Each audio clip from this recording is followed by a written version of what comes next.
Motivation is critical when it comes to being a content creator. So today I'm going to share 3 simple ways that you can keep motivated so that you can keep creating content. Let's do this.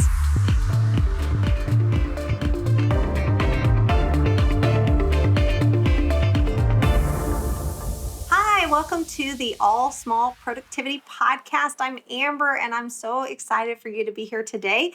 We've got Logan Rodman here as well, who is my guru of content creation on social media. She's amazing. So we are talking today about 3 simple ways that you can be able to stay motivated, keep motivated, to keep creating your content. But before I jump into that, I want you to go over to my website, amberndavis.com, and check out my free teaching on the best way to plan your week. The best way to plan your week. I have a video teaching on it and a free guide and checklist to help you get started to be able to plan your week so that you can get those creative ideas that are on the inside of you out. So check it out, amberndavis.com, and it will also be in the show notes because Logan reminded me of that because she's amazing. She's awesome at social media. So we are here today. This is Logan and we are so excited to be able to come to you and be able to share some inspiration, some information to be able to help you to be able to get your content out of you. We want the content that's on the inside of you out to this world so that you can be able to fulfill the plans that God has for your life, so that you can also go after those big ideas and those big dreams that you have on the inside of you, but at the same time balancing work, family, and your faith. I say go all small for big productivity because it dinged at me because I need to silence my little watch here. I silenced my phone, but I didn't silence my watch. So I'm going to silence it right now. It's silenced. So, but I say go all small for big productivity. Big being, you think about big productivity, you're going after that productivity. You're excited. And when I say the word productivity, I work with a lot of artists. So artists being like somebody that is maybe they're producing music or videos, or they are designing things. A lot of times the artist, when you say the word productivity to an artist, what I found out over the years, that it stresses them out. Yeah. Because they're like, productivity seems like rigid, order, non-creative, all the things. For sure. You have to do it in this time frame and this thing. Yeah. It's like limiting their productivity or limiting their creativity. Right. But productivity, because I see productivity totally different. So that's why I want the mind shift to be where the word productivity is, you're going after big productivity, balanced, intentional, go-getting. Yeah. That gets artists and creative artists excited. Right. Get the things done. Yeah. They want to be able to get what's on the inside of them outside. That's what being productive is to be able to manage your time in a way from a content creator to creatively flow in a way that you actually finish what you start. Right. And be able to get it out there. So when I say the word productivity, I want everybody's mind shift to be balanced, intentional, go-getting productivity. And you go all small. So how do you do that? You go all small. And that's what all the tips that I share with, whether it be on this podcast, whether it be when I'm speaking as a keynote speaker, or whether I am just talking with, clients that I coach or friends, that I really want to decomplicate the productivity side of things and to be able to help people, to content creators specifically, to get those ideas out. Yeah. Because I'm just passionate about those people. I want those ideas out of them because they're staying up. What keeps you up at night? You've got this amazing idea to write a book, or you've got this amazing idea to start a business or write a blog or produce a video or whatever it is. God put that on the inside of you, and I really want to be able to encourage you, inspire you to do that. I love that. That's good. So we're going to talk about today 3 different ways to keep you motivated. I hope that motivated you right there. It motivated me. I'm excited. I'm excited. Yes. But when I think about motivation, I also think about what refreshes you. Mm-hmm. And so we've got a couple of rapid fire fun questions to be able to ask each other, because that's what we did last week. And we're drinking tea again. Oh, yes. Always tea. Yeah, tea or coffee. You're more than welcome to drink coffee. It might be next time. I don't know. Yes, because I'll drink my tea. But tea is good. Love it. Love it. Okay, so what are some rapid fire questions? Beach or mountains? Beach or mountains? 100% mountains. Oh, wow. Which is funny because last time I said Gatlinburg was like, I know, but I just really like the beach. Okay. Like, Gatlinburg's beautiful. The mountains are beautiful, but I want to go sit on the beach. Why? I don't know. Just that's like relaxing to me. Okay. I don't love a vacation where that's all I do. Okay. I like to go and see some things too. But like sit on the beach. Yeah, I do like the beach, and I do not like getting in the ocean because absolutely not. No. I don't get in with animals that are larger than me. This is coming up again. Yes. Yeah, I don't do that. Plus, they're doing all kinds of things in that water. Who knows? Yeah, and I don't want to be a part of it. It's a lot. I do not want to be a part of it. If I can't see my toes, I'm not going any further. I could see my toes fine, but I'm seeing put your feet in the water? No, I'll get in the water to like maybe to my knee. Absolutely. Do you go in? No, absolutely not. Oh yeah, I've done that a couple times, and it ended very poorly. Yeah, not a good idea. Yeah. So anyways, this is rapid fire. Yes, sorry. Right. Baths or showers? Baths or showers? Showers. I am torn. Okay, this is a weird thing about me. Okay. I can't stand being wet. If I'm in the rain or in a pool or in a bathtub, it is my least. I just am not. No. Don't like to be wet. No. Shower, get me in and out as fast as possible. That's funny. Because in a bath you can control the wetness, but in a shower you're just constantly being sprayed. That's true. But it's just so much quicker. Okay. In a bath I'm sweating and I feel like it's do you feel like you're sitting in your own filth? Yes, it's gross. That's what a lot of people think. I don't like it. I don't have a problem with it. I really like baths. Yes. But I don't like washing my hair in a bath. I will not do that. Oh, no. Yeah, I don't do that. I don't do that. Yeah, that is fun. I just like the productiveness of a shower. It is. Yes, it is. More productive. Yes. I'm in and out when I take a shower. Yes. I can take the fastest showers. For sure. Yeah. The fastest shower. Cold, hot? Hot. Oh, take a hot shower. Yeah. Okay. What, do you take a cold shower? So I've been doing this thing lately where I've been washing my face every night before I go to bed with ice cold water. Oh, yes. I heard this is great for your skin. The most refreshing. Wow. So I've also heard, this has nothing to do with what today's topic is, but I have also heard, well, it's productivity. Yeah. But I have also heard that if you take a shower at the very last 1 minute of your shower, you're supposed to turn it on full blast cold. That sounds terrible. It's fun.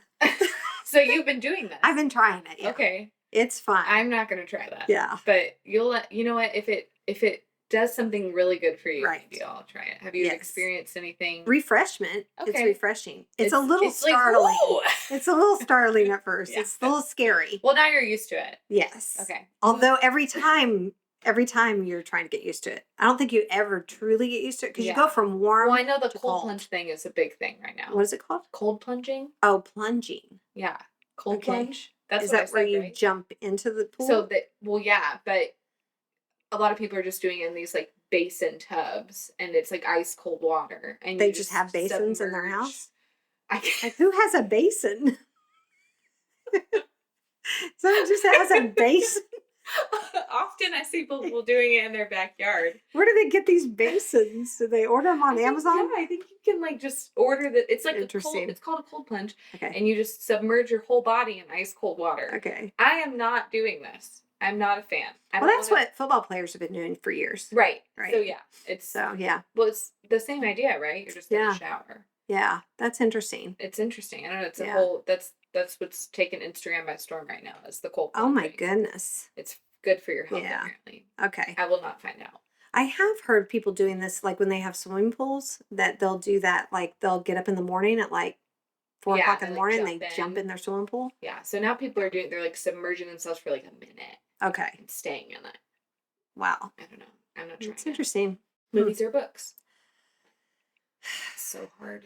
That is hard. Mm-hmm. That is hard because I don't like reading fiction. Okay. I read nonfiction. Really? And I love nonfiction. Yes. And I really don't like watching fiction. So neither. So yeah, so I like to watch You don't nonfiction. like entertainment? Yeah, I do. I hate being entertained.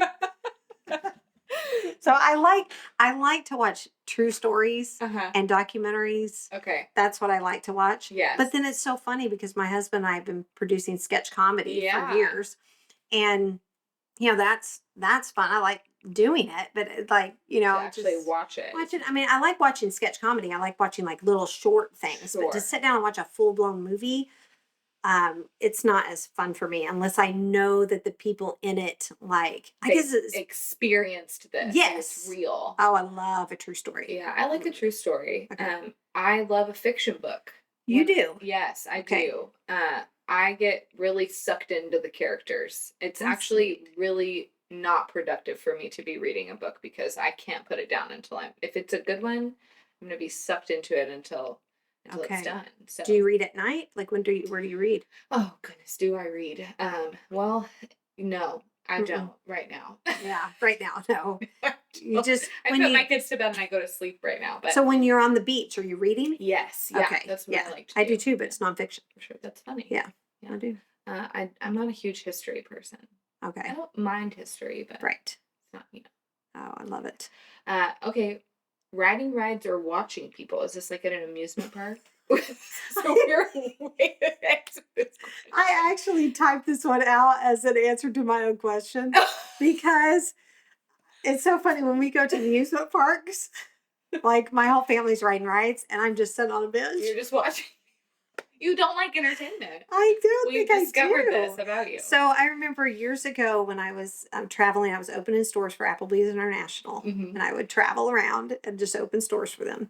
We were opening a store in Orlando, and I would always take my team, the team that helped me open the stores, to the fun place, like whatever it is. If we were near Manhattan, we would go to Times Square. Yes, we would go do all the things. So I got to experience a lot of things. So we went to Orlando, and I took them to Universal Studios, and they rode rides all over the place. And I just sat on a bench and read a nonfiction book in the middle of Universal Studios. Oh my goodness, that's wild. So you like to ride rides? I do. I also like people watching. Okay. So since I've had children, riding rides is more scary to me for some reason. Yeah, I can see that. It like unlocked this fear. Yeah, I understand that. Which I will conquer it sometimes. And my children are going to be, they like treat me like I'm a roller coaster right now. So I feel certain they're going to want to do it when they're older. But okay. Anyway, so let's dive in because I feel like we can just keep going. So that was fun.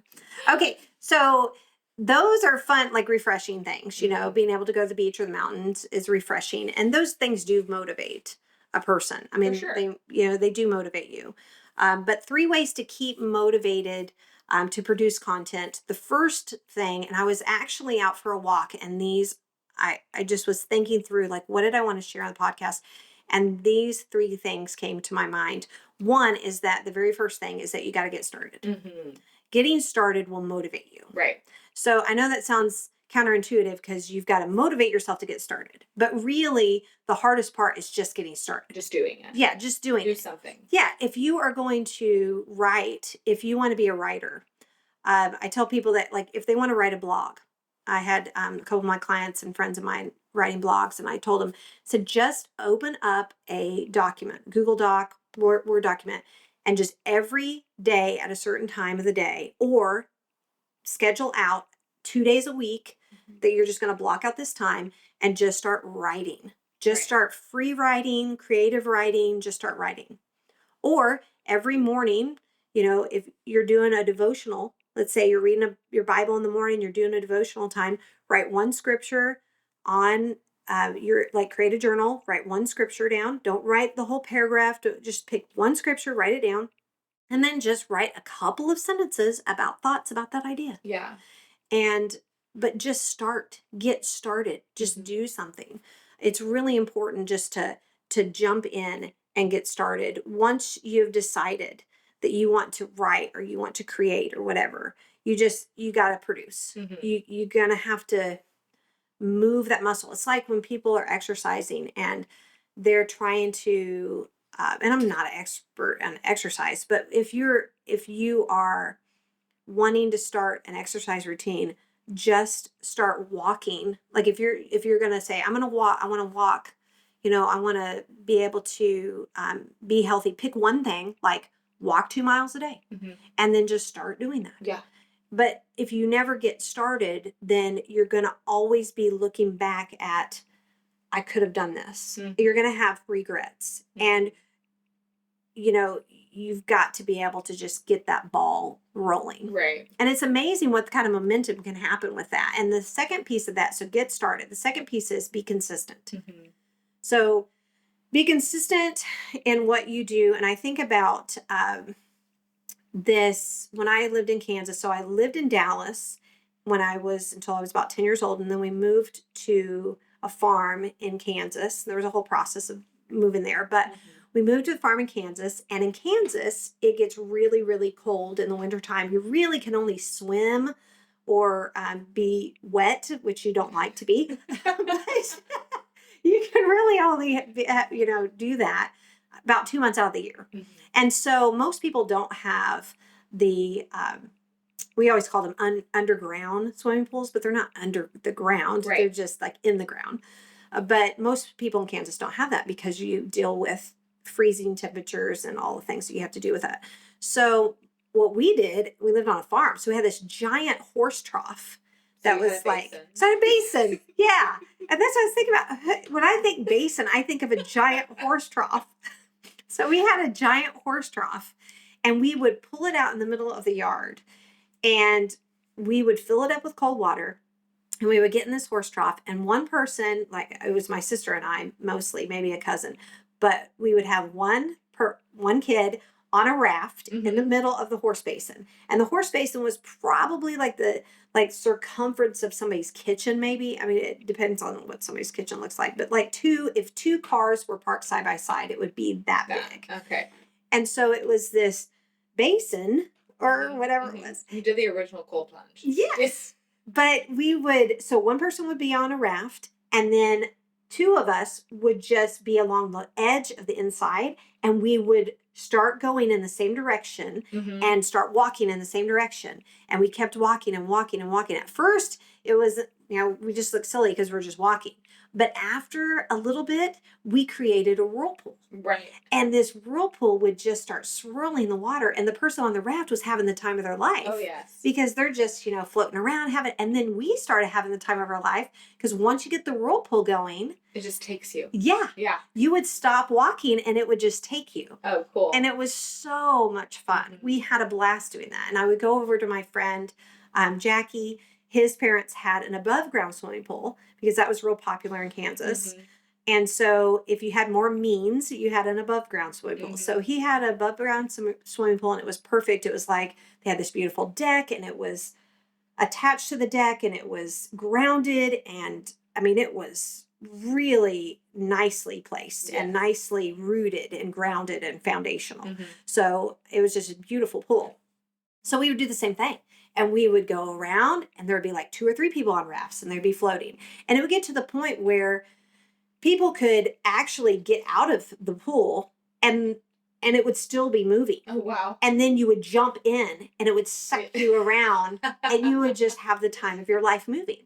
And when I was thinking about this consistency piece, that's what it made me think of. I deal in visuals. Yes. And I thought about that. Be consistent. At first, when you first start doing something, it's going to be like you're trying to get that pool water moving. It's going to take a little bit more effort.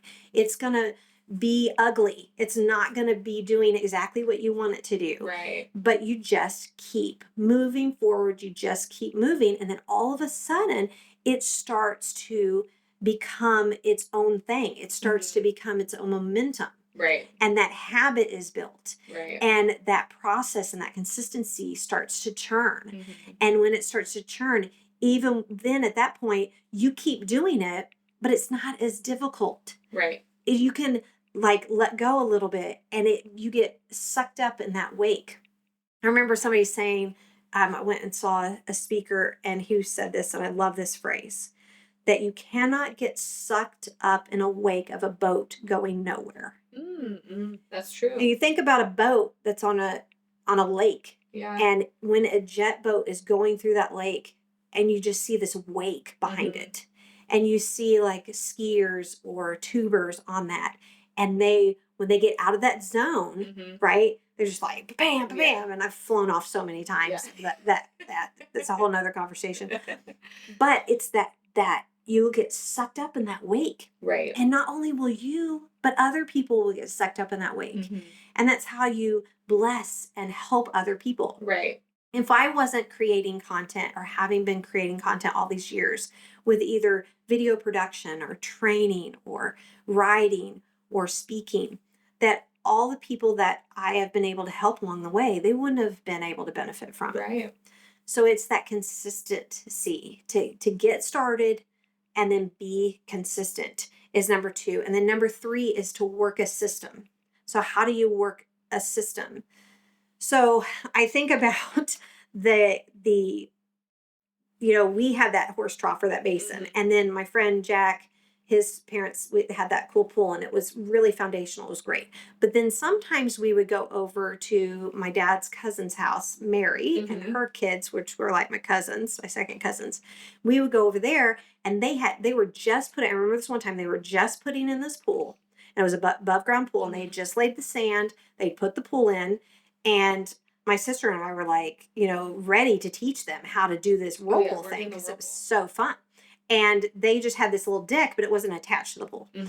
So we started the whirlpool thing, and we jumped out, jumped back in, and we were starting the whirlpool thing. And then all of a sudden, one of the sides of the walls that was not fully, because it wasn't down the way it was supposed to be, it just caved, and we all just floated out of that pool. Oh my goodness. And it went all over their garden, all the pool parts, all the things. Mary came out, she was screaming, "What have y'all done to our pool?" And we just totally broke the pool. Like, we just busted the pool, and it just went.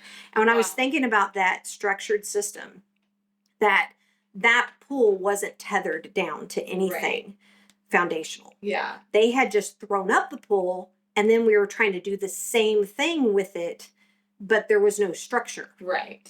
And so it's really important to be able to have a strategy, to have structure behind that consistency, because then it'll help you to be able to keep doing what you're doing. And so as an example of that, when you're creating content, you get started, you start writing down things, or you start producing something that you haven't sent out to the world yet. You're just producing something. Right. You're just creating something, because behind the scenes is when it all gets started. So you get started creating something, then you're consistent, start building a pattern that you're doing, and then you start creating structure. Okay, I'm starting to see that I've got some consistency here, and I've got some momentum. So what can I do to maintain this and to create this? So then you start planning out how you batch things out. Like, we batch out these podcasts where we shoot them multiple at a time. So yes, you can be consistent, and you could be creating content, getting started. You could then be consistent with, creating podcast or writing down whatever you're doing.